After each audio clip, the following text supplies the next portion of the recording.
Hello friends, नमस्ते। मैंने अपने पिछले वीडियो में आपसे बात की थी principles of growth and development के बारे में। आज मैं बात करूंगी कि educational implication of the principles of growth and development. या इसका मतलब है कि इसका जो हमने principal of growth and development पढ़े उनका एजुकेशनल इम्प्लीकेशन क्या है, हम उसको कैसे इम्प्लीमेंट करते हैं, टीचर कैसे इम्प्लीमेंट करती है। और अगर आपको principal of growth and development पढ़ना है तो वो मैं आपको लिंक सेंड कर दूंगी, क्योंकि मैंने आपसे कंसेप्ट ऑफ ग्रोथ मैंने आपके साथ डिस्कस किया है, मैंने कंसेप्ट ऑफ डेवलपमेंट आपके साथ डिस्कस किया है, प्रिंसिपल मैंने आपके साथ डिस्कस किए हैं और डिफरेंस भी आपके साथ मैंने डिस्कस किया है वीडियो में, तो वो मैं आपको लिंक सेंड कर दूंगी। तो आज हम इनका इम्प्लीकेशंस के बारे में पढ़ते हैं कि इनका क्या यूज़फुल है, टीचर कैसे यूज़ करती है इनको, हम ग्रोथ एंड डेवलपमेंट के प्रिंसिपल्स क्यों पढ़ते हैं, हम क्यों पढ़ रहे हैं उन बारे में। तो इसमें सबसे पहला आता है हमारा to understand the problem of the student. इसका मतलब क्या है? अंडरस्टैंड यानी कि समझना। किसको समझ रहे हैं हम? स्टूडेंट्स को समझ रहे हैं। तो ये क्या है, टीचर समझ रही है कि जो स्टूडेंट है उसकी लर्निंग में क्या प्रॉब्लम आ रही है, किस तरह की प्रॉब्लम्स आ रही है, तो उसमें क्या हेल्पफुल करते हैं, ये प्रिंसिपल्स हेल्पफुल होते हैं। तो इनसे ही पता हमें चलता है कि स्टूडेंट की जो स्टडी है, उसकी लर्निंग है, तो उसमें क्या प्रॉब्लम आ रहे हैं। जैसे कि अगर मैं आपको एग्जाम्पल दूं, एक बच्चा मैथ के क्वेश्चन सॉल्व नहीं कर पा रहा, उसको कहीं ना कहीं प्रॉब्लम आ रही है, वो अटक जाता है, तो उसमें क्या टीचर प्रिंसिपल कैसे वर्क करेंगे। प्रिंसिपल में आपने है, जैसे हमने पढ़ा था कि क्या किसी को अगर हम सिखाते हैं, बच्चे को सिखाते हैं, तो हम क्या है कि इजी वे में सिखाते हैं, क्योंकि जो उसका डेवलपमेंट है वो तो कंटिन्यू है। अगर वो वहाँ क्वेश्चन पे अगर वो रुक रहा है तो कहीं ना कहीं प्रॉब्लम है, उसमें कंटिन्यूटी नहीं रहती, तो हम उसको किस इजी मेथड से समझाएं कि वो बच्चा इजीली सॉल्व कर ले। तो ये क्या है, ये इम्प्लीकेशन है कि ये कैसे इम्प्लीकेशन होते हैं। सेकंड है हमारा helpful in understanding the individual difference of the students. अब इंडिविजुअल डिफरेंस की मैंने आपके साथ डिस्कस किया था। इंडिविजुअल डिफरेंस क्या होता है कि हर एक बच्चे में जो डिफरेंस होता है, अलग अलग डिफरेंस होता है, समझने का डिफरेंस होता है, उसका सोचने का डिफरेंस जो होता है वही होता है। और ये क्या है, प्रिंसिपल कहते हैं टीचर के लिए हेल्पफुल होता है। ये हेल्पफुल किसके लिए है? ये हेल्पफुल ये है टीचर के लिए हेल्पफुल, कि वो बच्चे को समझ पाए कि इंडिविजुअल डिफरेंस है बच्चे में। तो अगर एक बच्चा जल्दी समझ जाता है, एक बच्चा धीरे समझता है, तो जो बच्चा धीरे समझता है उसको किस मेथड से समझाया जाए, किस तरीके से समझाया जाए, उसके लिए कैसा एनवायरनमेंट क्रिएट किया जाए। तो ये क्या होता है, यही होता है understanding the individual difference of the student. अब थर्ड पॉइंट हमारा आता है to choose appropriate teaching methods. अब देखिए, एप्रोप्रिएट टीचिंग मेथड्स का मतलब क्या होता है, अगर हम किसी बच्चे को सिखा रहे हैं तो हम उसके लिए कैसा मेथड यूज करें जिससे कि वो बच्चा इजीली समझ ले। तो इससे हमें किससे पता चलता है? Principles of growth and development से हमें पता चलता है। जैसे मैंने आपको principal of growth and development में करवाया था कॉन्क्रीट टू एब्स्ट्रैक्ट, यानी बच्चे को दिखा के, पहले से किसी चीज को दिखा के फिर उसके बारे में समझाना। या फिर मैंने आपको वो भी करवाया था एक प्रिंसिपल जनरल टू स्पेसिफिक, कि बच्चे को पहले जनरल वे में समझाया जाए, फिर उसको धीरे धीरे इम्प्रूव करके स्पेसिफिक बनाया जाए। तो ये क्या है, टीचिंग मेथड्स ही है। तो ये बच्चे के लिए यूजफुल होते हैं और एक टीचर के लिए भी यूजफुल होते हैं समझने के लिए कि बच्चे को किस मेथड से समझाया जाए। फोर्थ पॉइंट आता है हमारा can provide a free environment to the students. अब ये क्या है, can provide a free environment. जो principle of growth and development है वो कैसे हेल्पफुल होते हैं, क्योंकि इनके समझ के ही इनको इम्प्लीमेंट करके ही एक टीचर बच्चे को यानी स्टूडेंट्स को अच्छा एनवायरनमेंट दे सकती है, उसके अकॉर्डिंग एनवायरनमेंट दे सकती है। अगर एक टीचर को बच्चे को कुछ एक्सपेरिमेंट्स करना सिखाने हैं साइंस के लिए, तो उसके लिए क्या जरूरी है, उसके लिए साइंस लैब होना जरूरी है जिसमें कि वो एक्सपेरिमेंट बच्चा कर सके और टीचर उसको समझा सके, उसको डेमोन्स्ट्रेशन दे सके। तो उसके लिए एक प्रॉपर एनवायरनमेंट नेसेसरी है। तो वही है ये fourth point, can provide a free environment to the students.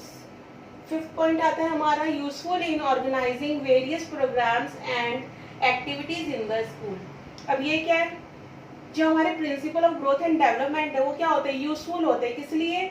In organizing various programme, यानी वेरियस प्रोग्राम्स ऑर्गेनाइज करने के लिए, and activities in the school, और एक्टिविटीज को इम्प्रूव करने के एक्टिविटीज को इम्प्लीमेंट करने के लिए। जैसे कि अगर मैं बात करूं कि एक बच्चा ड्राइंग में बहुत अच्छा है या राइटिंग में बहुत अच्छा है, बट वो अपने आप को दिखा नहीं पा रहा, कर नहीं पा रहा, तो क्या टीचर क्या करती है, एक कंस्ट्रक्टिव क्लासरूम बनाती है, ऐसी एक्टिविटी बनाती है कि बच्चा उसको एक्टिविटी को करके सीख सके, उसके एक्टिविटी के द्वारा सीख सके, या जो भी प्रोग्राम उसने टीचर ने ऑर्गेनाइज किया है जिसके द्वारा बच्चा अपने आप को एक्सप्लोर कर सकता है, उसके द्वारा वो सीख सके।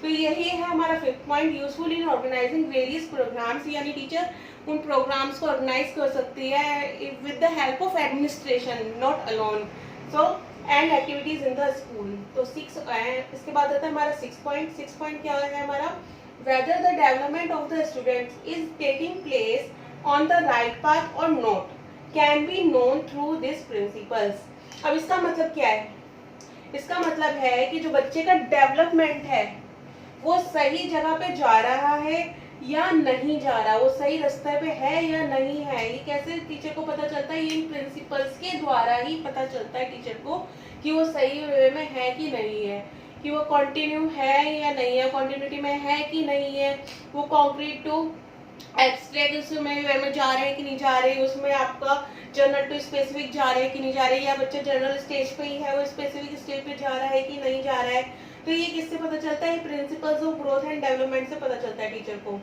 और हमारा last point is the teacher can predict the behaviour of the student, यानी कि टीचर क्या कर सकती है, वो प्रिडिक्ट कर सकती है बिहेवियर बच्चे का, किसके through, principal of growth and development. कैसे, ये मैं आपको समझाती हूँ कि अगर हम एक बच्चे के लिए मैं ये प्रिडिक्ट कर रही हूँ, ऐसा प्रिडिक्ट कर रही हूँ कि अगर मैं इसको एक टेस्ट पेपर बना के दूंगी तो ये अच्छे से माइंड अपना एक्टिव कर पाएगा, अच्छे से सोच पाएगा, अपना एक्टिव हो पाएगा और उसको अच्छे से सॉल्व कर पाएगा। तो ये क्या मैंने क्या किया है, ये मैंने प्रिडिक्ट किया है बिहेवियर कि अगर मैं टेस्ट पेपर दूंगी तो वो बच्चा अपने आप को एक्सप्लोर कर सकता है।